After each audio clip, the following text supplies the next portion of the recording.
make sure to follow us on Instagram at Whistlethrowers. It's a great way to interact with our show. Our DMs are always open for questions, topic discussions, and more. You will be able to find our new episodes and other announcements there. After the second penalty, why would Dan Campbell say we're going for two a third time?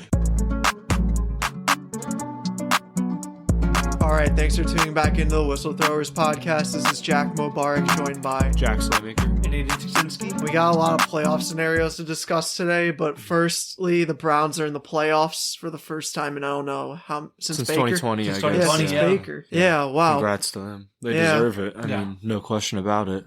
Mm-hmm. And they're probably the hottest team going into the playoffs, maybe besides Baltimore. Oh yeah, definitely behind Baltimore. Yeah. But David Njoku went off again this week. Joe Flacco went off. Yeah, Joe Flacco's still in a Jets uniform on ESPN, which is hilarious considering he just beat them. Yeah, right. Not really much to gloss over other than they clinched the playoffs this week. Yeah. And do you think, I just have one question because it's relevant because the Jets just played the Browns, but do you think they made a mistake not keeping Flacco on their roster? No. Because they had no idea what was going to happen with Aaron Rodgers. That's right. And the other thing, too... But hold on, wait. Yeah. Do you think they made a mistake not signing him after the Rodgers injury? And again, still no. No. Because Zach Wilson was still under contract with them. I think the plan was to have Zach Wilson still replace Rodgers. Yeah. Give Rodgers 2 years to tutor Wilson. Once he retires after that 2-year contract, Wilson was going to be the guy. Yeah. Obviously, the plans have changed because Wilson has proven that he couldn't step up in the big moments. But they still had Trevor Siemian as the third string. So it's not like they had a terrible roster, and Flacco was just going to be too much money for them to keep around with that many quarterbacks. I guess money-wise, it makes sense. My whole point was going to be you ended up starting Tim Boyle when the Zach Wilson thing didn't work out, and you had Flacco available. And I think other guys, too. I mean... There are probably some that I'm missing. You know, you could have traded for Josh Dobbs. Like, there are a lot. I think there were a lot of options that could have at least kept the Jets afloat. Yeah. At a certain point in the season. And I mean, now they've been out of the playoffs for a while. Like, although not officially eliminated, they just did, I think. They just got it. Yeah. Yeah. Right. Because they had a couple nice wins. I'm saying, like, we knew the Jets were making the playoffs weeks ago. So I don't necessarily think a quarterback could have saved their season. Because they had Super Bowl aspirations with Rodgers. Yeah. At least someone that could get them into the playoffs. Because it would have been good for a lot of these guys to get some experience. I think the Jets fumbled in that sense. I mean, Zach Wilson is a main culprit. Right. I think it was their fault, like when they put Tim Boyle in. Yeah. That was just toxic to me. I said this weeks ago, but like, if you were to like have Zach sit, just get someone who's more capable than Tim Boyle or Trevor Siemian. Yeah. Yeah, totally. I think Carson Wentz probably would have been the guy to go to. Yeah. I think because they tried out Flacco and it just didn't go well, I don't think it made sense in their minds to go to him. But like you guys said, there was other quarterbacks available that they should have gone to before they went to Tim Boyle. Yeah, agreed. We can move into the Lions-Cowboys game. So I was at a bar when this game was going on, and a bunch of stupid Eagles fans wanted the Cowboys to lose for whatever reason. I'm like, you guys don't know football. Yeah, right. Like, yeah. And they didn't get their wish, and they were all upset except for me. Like, this was great up until the Eagles game, which we get into. Here's what I'll say. I was rooting for the Lions only because I wanted the game to be out of the Eagles' control. I wanted the Eagles to just have to win with the Cowboys lost and win the division. Because then you at least get a home field playoff game. Yeah. I think the thought of a lot of Eagles fans that were thinking the way you were was thinking, oh, we're definitely going to win against Arizona. I didn't have that belief. Mostly because Kyler Murray was back. And once he returned, that franchise went from being a bottom feeder to looking more competitive. Yeah. And the way that the Eagles had played the last couple of weeks, I was more worried than I think a lot of people were. Yeah. Especially since the line was 12.5. Yeah. Which I thought was a little ridiculous because that was factoring that the Cardinals played most of their season without their franchise quarterback. So that's why I was rooting really, really hard for the Lions.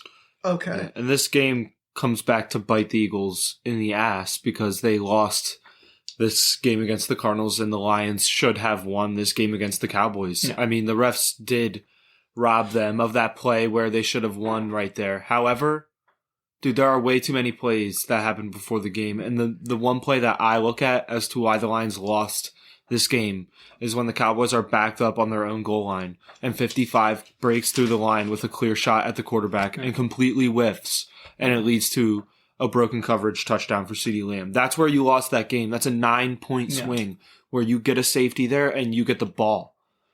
Yeah. It turns into the Cowboys scoring 7 points right there. I mean, that's where you lose the game. However, that play was robbed from them. I mean, 68 reported. That's the key. Yeah. He did. But what? Why was Dan Skipper running in from the sidelines also up to the referee? Yeah, I agree. Can someone explain that to me? Because I saw 2 linemen talking to the ref, and then Skipper running the sideline. So now the ref is trying to figure out that there's 3 guys accordingly reporting eligible. I understand that Taylor Decker was the one that was reporting as the eligible receiver, and clearly he was talking to the ref. But I could see as a ref being told there's an eligible guy coming in, and Skipper's hustling from the sideline over there instead of in the huddle. I hear you. If someone can explain that to me, then I would say that it was totally the ref's fault. Yeah, I hear you, but the thing is, Sewell, I think, was just talking to the referee about something else, and Decker is the only one making the signal that he's reporting and saying, report. Before Skipper even got within earshot of the referee was going to the Dallas defense, telling them that the offensive lineman was reporting. So 70 didn't even have a chance, really, to say, I'm reporting. Yeah. He didn't make any motion to report. The official just blew it, to be honest. And there's a reason that officiating crew is downgraded. Yeah. They're not even getting a playoff. And again, I get that point too. But then the Lions had another opportunity. And you should have just kicked the field. After the second penalty, why would Dan Campbell say we're going for 2 a third time? You ran your first play, which worked great, except again for the controversial stuff. The second play was not good, but you got a lucky pass interference call. No, it's the offside. Or offside, sorry, that's what it was. Yeah, it was an offside call. By the third time, kick the damn extra point. Do not keep going for 2 in a game with this situation. You know Dan Campbell has the virtue signal. He has balls to the rest of the league, so he'll always do it. I guess, but like at this point, the game matters too much, and you still have a shot in overtime. Yeah. Mm-hmm. Just go.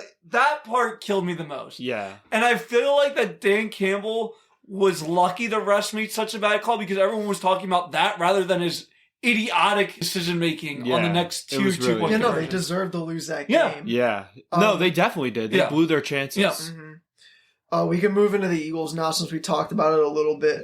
I just want to give a round of applause for Kyler because he came in, trolled Philly. I didn't understand it at first, but he trolled Philly and he got the job done. Yeah. And no one thought he was going to do that. Yeah. Maybe you did.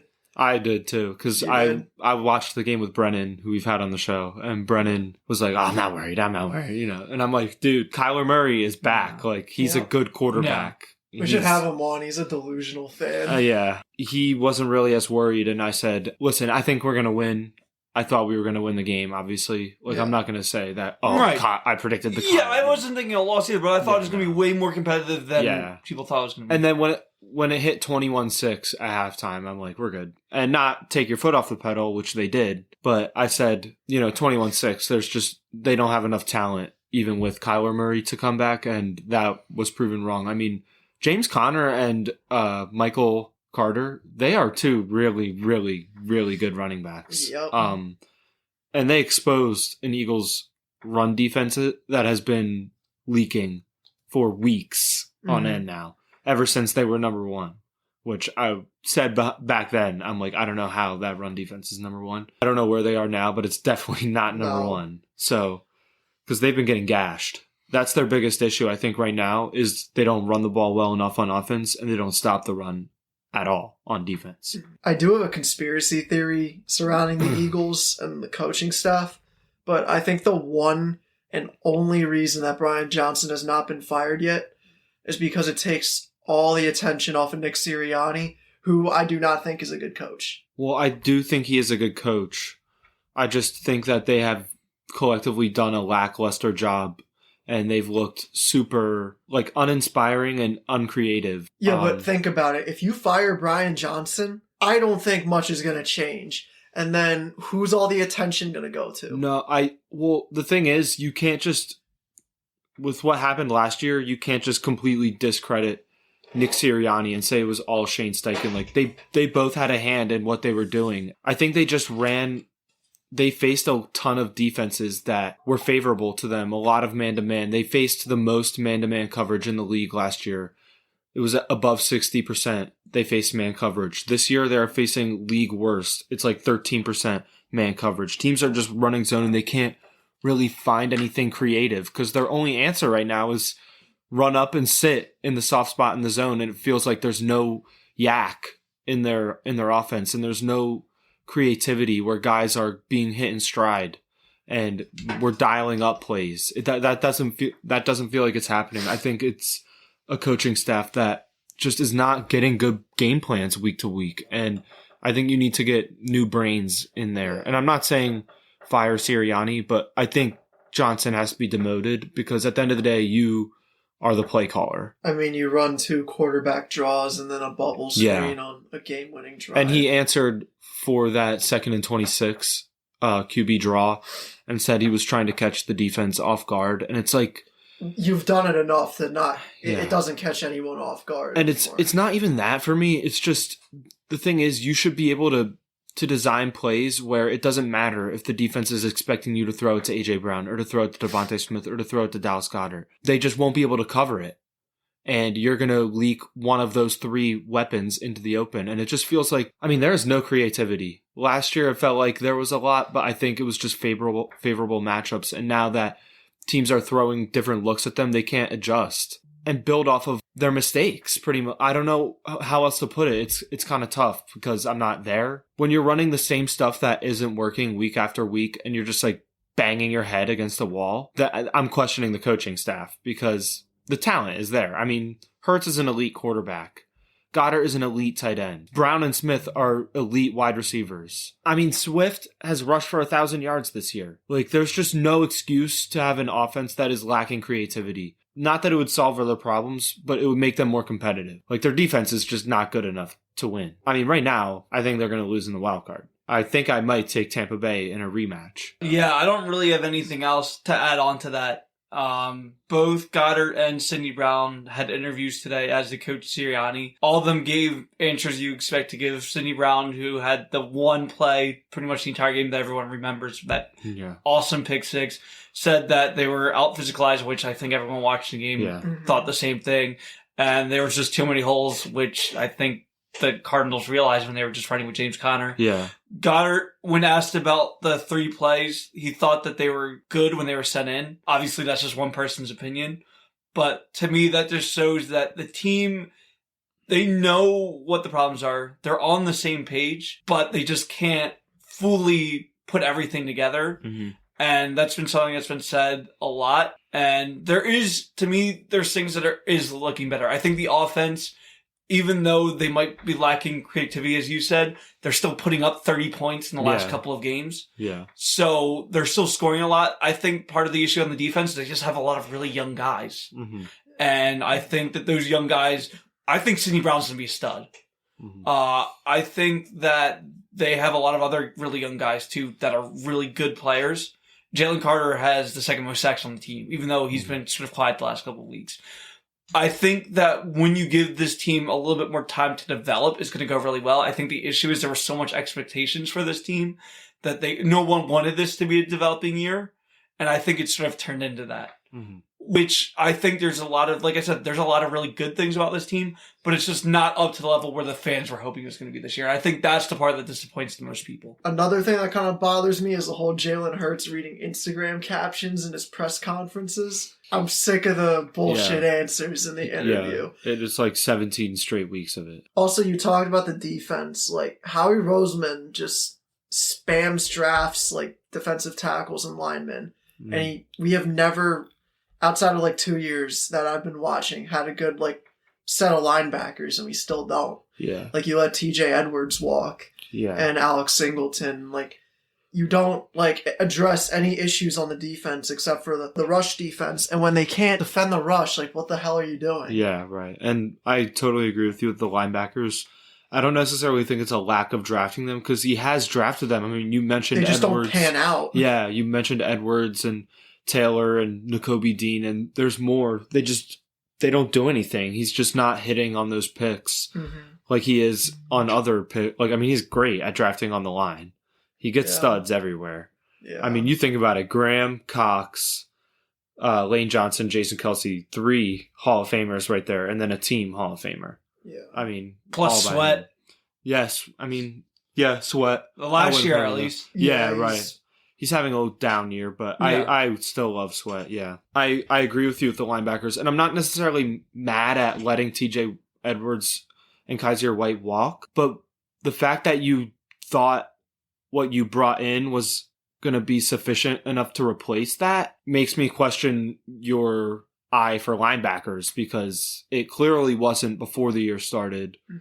It panned out even worse than I expected. Now you're sitting here saying, why didn't we pay the contract that Chicago paid TJ Edwards? And why didn't we pay the contract that Arizona paid Kaiser White? When you were good enough at the linebacker then, and then you replaced them with garbage. I mean, Nakobe Dean is garbage. Isn't he still injured? Or He still is injured, but even when he plays, he gets exposed. Yeah. I mean, I'm sorry. I can't sit here and sugarcoat it. Like, you're getting exposed. Morrow gets exposed? Yeah, it's ridiculous. I think Cunningham shows a few bright spots. I wanted to say Shaq Leonard does too, and then this game, did you see that tackle attempt on Michael Carter? I mean, it looked like a defensive back trying to make a tackle on a bigger running back. It was embarrassing. That he just can't be your starting linebacker if you want to win a playoff game. Win a playoff game. Not multiple. Win a playoff game. Like, this roster is just not good enough as is Yep. right now. The offense is good enough, like Aiden said. Even with the spots that I was mentioning, they're still putting up good numbers. You think about it. 2 1,000-yard receivers this year. A 1,000-yard rusher. About to be a 4,000-yard passer. Like, that's going to be the first time in Eagles history that's ever happened. Yeah. Mhm. With this team. Yep. And the defense is just not good enough at all. But I think to Aiden's point too, quickly, young guys, we can build on it, but it's frustrating to see this year, honestly, because this was supposed to be a title defense, and it's a title whimper. We can move into the Rams and Giants game. So the Rams did clinch because the Seahawks Yeah. lost. But the one thing I had to point out was, did you see how bad Mason Crosby whiffed that field goal No. to win the game? Yeah. Oh, no. It was It was bad. bad. How did I miss this? It was It terrible. was, yeah, Are you it was telling me about. he missed the ball? Or No, missed- it was like No. 15 yards off to the left. Oh, yeah, boy. and Okay. it like barely even got under the perpendicular Yeah. line. Like, it was, It was a bad kick. it was, and it wasn't like it was a, spinning the it wrong wasn't way, like it was a too. long attempt. Do you know how long it was? Like 50. Like, Oh, It was 50. well within his range. but, like, No, Crosby's Crosby. a vet. He's yeah. a vet. No, Crosby just got signed last week. Yeah, but I'm Yeah. saying like, and I understand that he just Yeah. got signed, but I'm saying for him to whip, it's not like that it was, you know, a few yards off to the left Yeah. or bounced off the crossbar. Like, It was any of just those things terrible. are acceptable. Uh-huh. The way that he missed it, Yeah.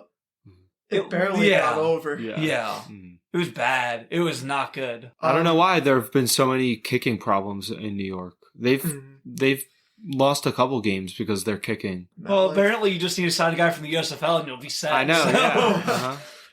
Uh-huh. It so really isn't that deep though to look for kickers. It really isn't that deep. I think we can move into the Saints-Bucks game. So the Saints embarrassed the Bucks, but the Bucks still hold the division right for the moment. Yes. All 4 teams are still in Yeah. somehow, even the Falcons. Yeah. But do you guys trust that Baker and the Bucks will like finish and close? I think so. So clarify for me if the Buccaneers just win. They're win in, it. yeah. Okay. Wait, who are okay. they playing? They're playing. Okay, Ten- this is the they're scary playing part. They're playing Carolina. the Panthers, In Carolina. which is a game they should win. But I don't know. This They is just giving- got shut out. And for the Panthers yeah, being just like got the shut 2-win out. team, it would like the highest point of their season would be beating a rival to keep them out This of the playoffs. is giving So- the same vibes as the Colts Jaguars game. Yeah. When all the Colts seemed to do was win to get in, and they couldn't do like I don't Yeah. know. And I might just be Same record and overthinking everything. this a little yeah. bit. But the Buccaneers should have beat. They're better than the Saints. They are. Yeah. The fact they lost to them, that's a bit demoralizing. That's yeah. The Panthers, they did just get blown out, but they're also only a few weeks away from playing against Green Bay when they were in a game that shouldn't have been as close as it was. Yeah. You know they can hang around with some good teams. Yeah. Plus, I think Jacksonville's also really motivated to get that win Mm-hmm. and just prove that they're not frauds Yeah, right. and wanted to beat up on a bad team. And I have to say, it's very impressive to shut out an NFL team. Yeah. That's very yeah, impressive. So. again, considering the Panthers put up 30 points against the Packers. Yeah, and It considering was a good win. the Jaguars' defense has been porous for like 15 So weeks. I want to say Tampa Bay is going to easily handle this game. Yeah.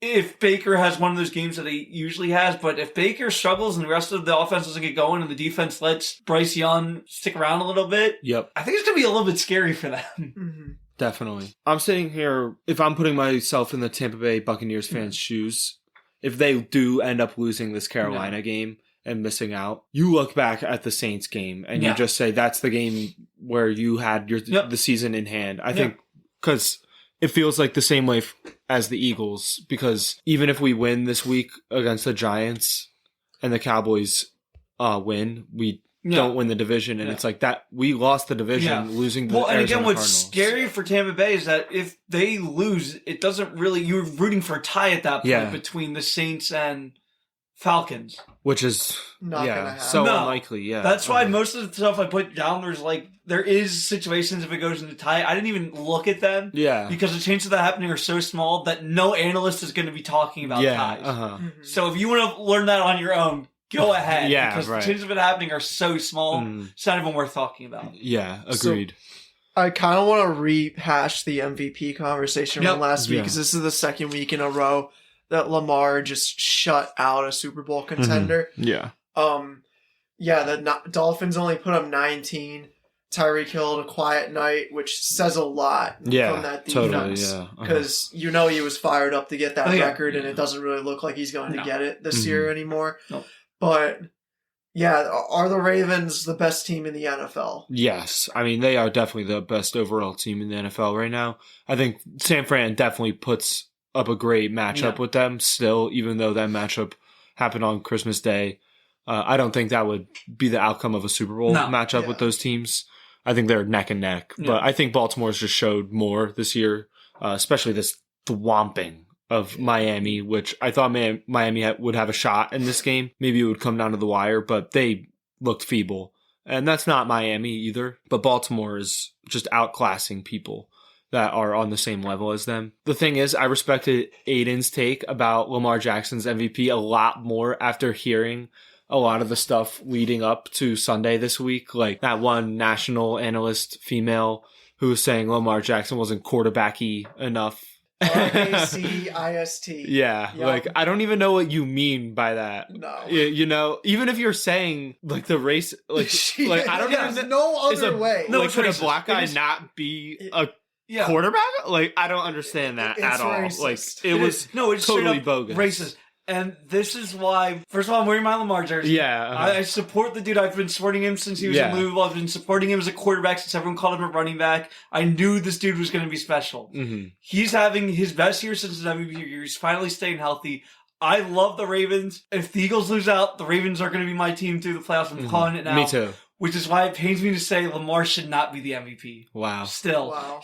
So this game, look, was awesome. Didn't he have a perfect passer rating? Yes. He played literally He a played perfect game. The best game that he's played all season. This is the first game that he had with more than 3 touchdowns in the game. I don't care. I really That is don't not care. an MVP caliber season. No. I know he had 5, but I'm saying he's had 3, 2, or 1, or 0 the entire season before this. This is the first time that he had. Okay, but add the rushing touchdowns. I did, and guess what? He is still behind both Brock Purdy and Jordan Love in total touchdowns. I don't care. Well, Jordan Love is care. stud. But he is. But that's what I'm saying. Jordan Love has 3,843 passing yards.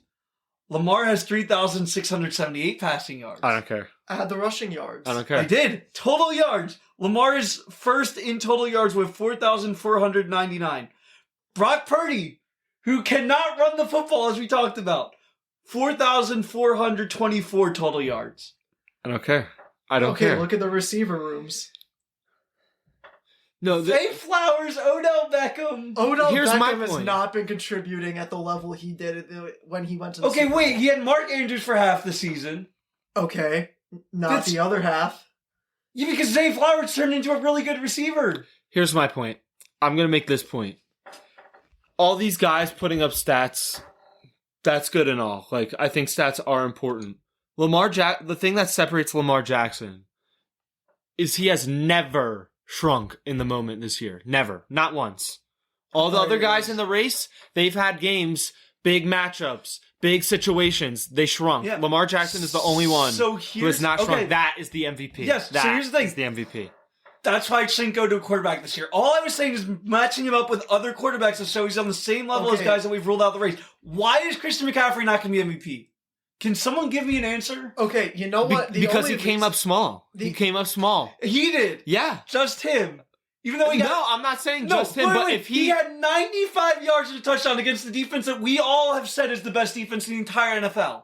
How is that a bad game? Because I think if he's averaging 95 yards per game, the numbers are different for the whole season. Wait, so you're saying if he was to go up against the defense as good as the Ravens and only average 95 yards? No, I'm saying that I don't want to call him a stat patter, but I'm saying that, dude, there are some times where the numbers are inflated a little bit when he gets to play Arizona, when he get like these teams that are a little bad, and then when Trent Williams and Deebo Samuel went out, McCaffrey, he hit the roadblock. Yeah, he did. And like and I'm not trying to say like this isn't a knock on McCaffrey. It's a knock on the running back position. It just is. Okay. Like, I just can't have a running back win MVP. Yeah, since we're going off in fairy tale land, and if he broke LaDainian Tomlinson's record, like, sure, I would definitely consider him. Because LaDainian Tomlinson, definitely with those numbers, those record-breaking stats, you deserved an MVP. Especially in a year like this. But the thing is, McCaffrey, there were games this year where the questions about the running back position were answered, in my opinion. He's still... he's amazing. He's amazing. Right. So we're already talking about stuff that isn't going to happen since we're talking about a skill position winning the MVP, right? So if you're going to give Christian McCaffrey the MVP, I would say Trent Williams is the MVP there because he runs right. He runs left like every time. And why's the reason he breaks off for so many yards? Because you can't blame them for that. I do hear your point, but like you can't necessarily. No, I'm going off in fairy tale. Yeah, I wanted to give Jason Kelce the MVP too. But I mean, we all know that it only goes to skill position guys. Yeah, I think any running back the Eagles has had. Wait, so are you saying that Adrian Peterson then shouldn't have gotten the MVP when he won in 2012? No, I'm not saying that. I'm just saying that the sheer fact that Christian McCaffrey only runs left, because of Trent Williams. But he also has 500 receiving yards and 7 receiving touchdowns. Yeah, I understand that. Yeah, I understand that. But you're taking away a lot of the glory that Trent should get. I mean, this is all stupid talk because neither of them are going to win MVP. I think a receiver could deserve it more. Yeah. I think I would. If we want to go to a skill guy, I would rather go to Tyreek. That's why I was saying it was going to be Tyreek Hill if he got in the 2,000 receiving yards. Yes. That's who it should have gone to. And obviously, basically, he's not that going, is kind of where my point comes from with CMC. Like, if he was breaking the records, I would be down to give it to him. But, like, his season tailed off. I mean, well, I don't want to go that far. He didn't tail off. No, but he didn't come up in the huge matchups like Lamar Jackson did, and he's come up in every single one. Did he come up in the huge moments, or did Brock Purdy lose the 49ers that game? He came up in the big moments. He came up, because, like, at the end of the day, if Lamar Jackson played down, the 49ers could have won that game, even with Brock Purdy throwing 4 picks.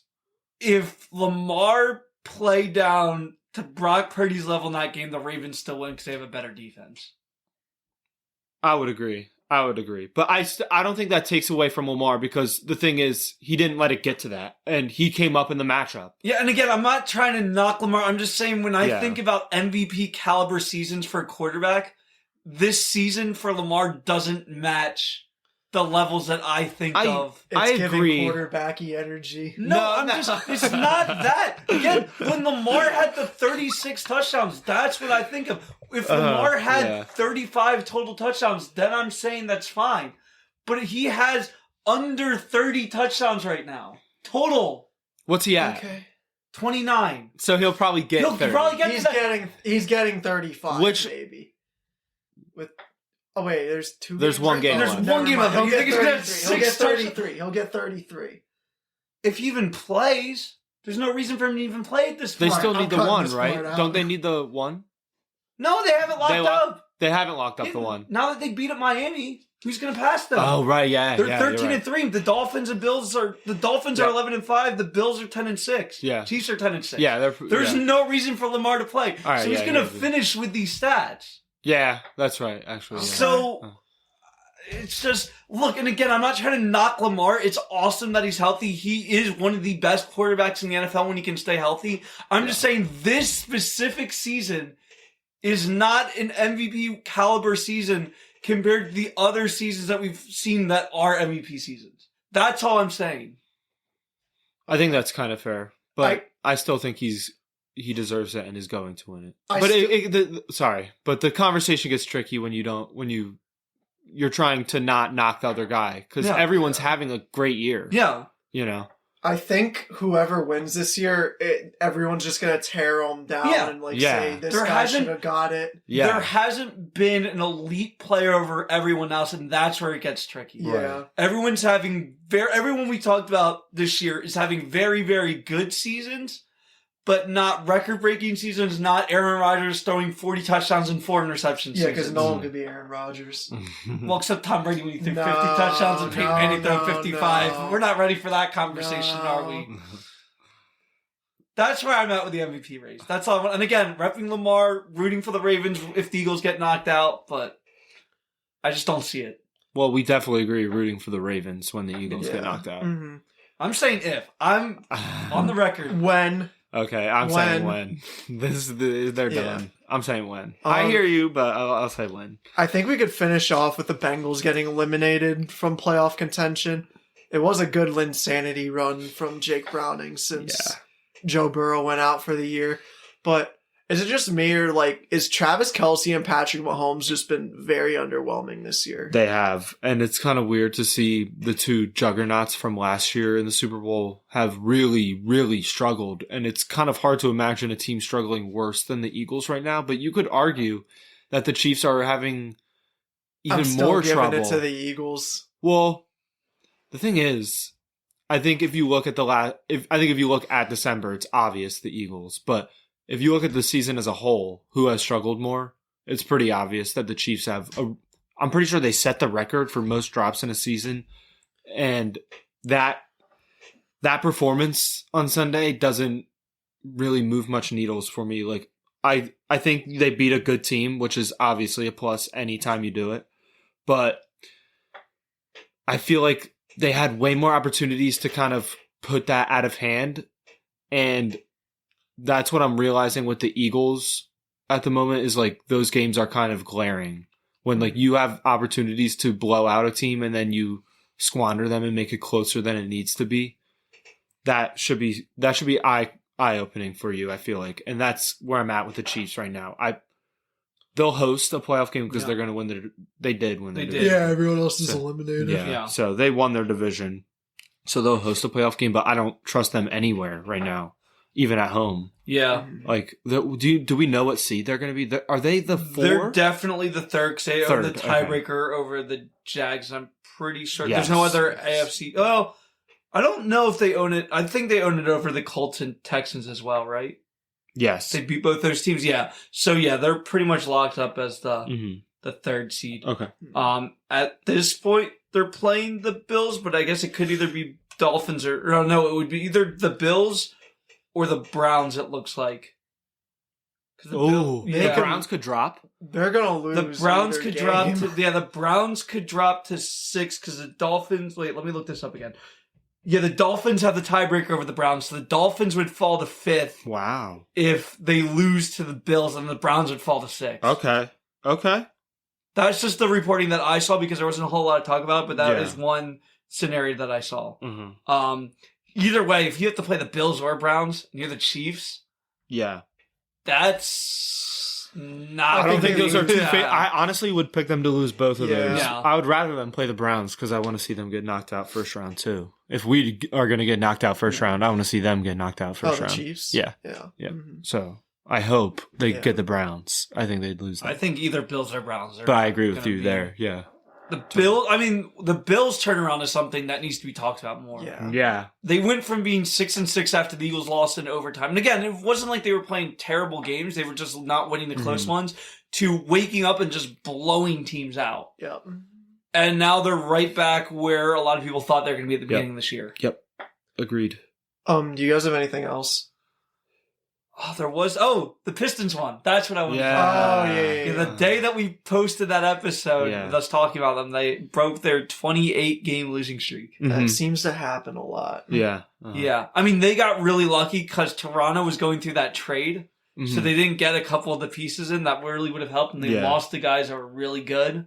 So if the Pistons were going to win a game before that Spurs one, it was going to be that one. Yeah. Yeah. So while you're brought up the Raptors, I just want to say the Knicks made the stupidest trade I've seen in a long time.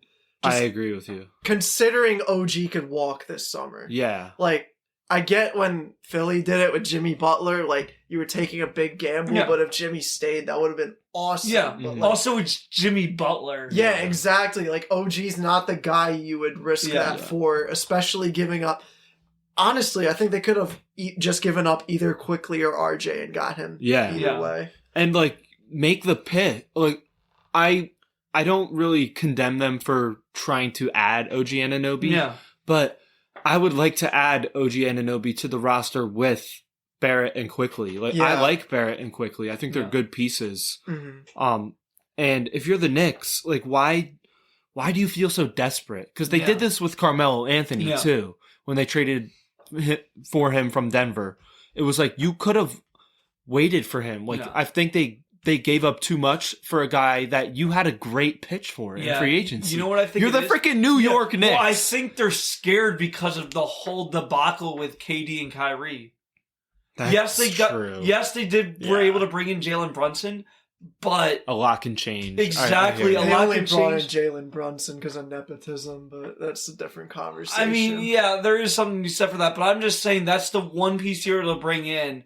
Do you really want to take the risk of having him for agency when you can have him for a season, hopefully win a playoff game, and then convince him to stay? Yeah. Rather than just saying, oh yeah, we got knocked out in the first round again, but we played in the middle of New York City in Madison Square Garden, so that's our pitch. Because that pitch didn't work for KD or Kyrie. You're right, but look at it this way, though. You did that, and you didn't get KD and Kyrie, but the Knicks have been better than the Nets since that moment. Oh, and I'm like, there was a lot of reasons why it went into that. Totally, but I'm just saying, in that moment, it felt like a Knicks loss. Yeah. And again, obviously, now we're going to look back on it and say that the Knicks were very, very fortunate not to have to deal with everything that the Nets went through. But there was a time where the Knicks were irrelevant in the New York City compared to the Nets. Yeah, that's true. And I don't think anyone ever imagined that would have happened when the Nets went from playing in the ABA to the NBA. Yeah, totally. So if I'm a Knicks front office person, I'm just trying to bring people in now and not trying to go through that whole thing again. And embarrass your franchise even more than it has been since James Dolan has been your owner. Yep. Agreed. And I just saw this on my phone right now. Apparently Jimmy Kimmel is threatening to sue my glorious king Aaron Rodgers. Really? Yeah, because he made a comment about him being on the Epstein list. Well, you're on the Epstein list. I don't know what you're suing for. Well, we don't know if he is. Did Rodgers say that on the Pat McAfee show? Maybe, because Bakhtiari... I gotta figure this out now. Did you see what Bakhtiari... He leaked? No. He leaked a log that had Kimmel's name on it. Apparently, it was from the Epstein thing. Yeah, what concerns me about it is, like, if Rodgers tweets that out, that's different than him going on a show and commenting on ESPN. Yeah. Where he's not supposed to be talking about politics. Yeah. And then mentioning that. Yeah. Yeah, it was on the Pat McAfee show. That's a little bit of an issue, Aaron Rodgers. Yeah. Like, again, if you want to tweet out whatever you want on your Twitter account, go right ahead. No one's going to stop you. Yeah. The moment you go on a show, and is it Kimmel on ABC, which is also owned by Disney? Yeah. So again, you got to think a little bit better about how the optics are going to look before you just go on a random show spewing your stuff. Yeah, That's all I want to say. on ESPN that. probably doesn't want them talking Oh, about no. that. I really like how he's in his unhinged arc, just going after everyone. Me too. I mean, I'm behind Rodgers on this one. I'm definitely behind him. We'll see. The list is dropping soon, but Again, The greatest list. In just got to be a little bit smarter than that, Aaron. Yeah. That's all I'm saying. Yeah. Also, shame on Pat McAfee for not calling him out on that. 'Cause you had to know something was coming. Yeah, yeah. Pat McAfee could have nipped that in the butt Yeah, before it got and again, I'm not trying to defend Kimball if he is on Yeah. any list or did anything Oh, wrong. I'm totally, just saying that totally. the optics don't look great for anyone No. right now. yep. Yeah. All right, I think that'll do it. We'll see you next week.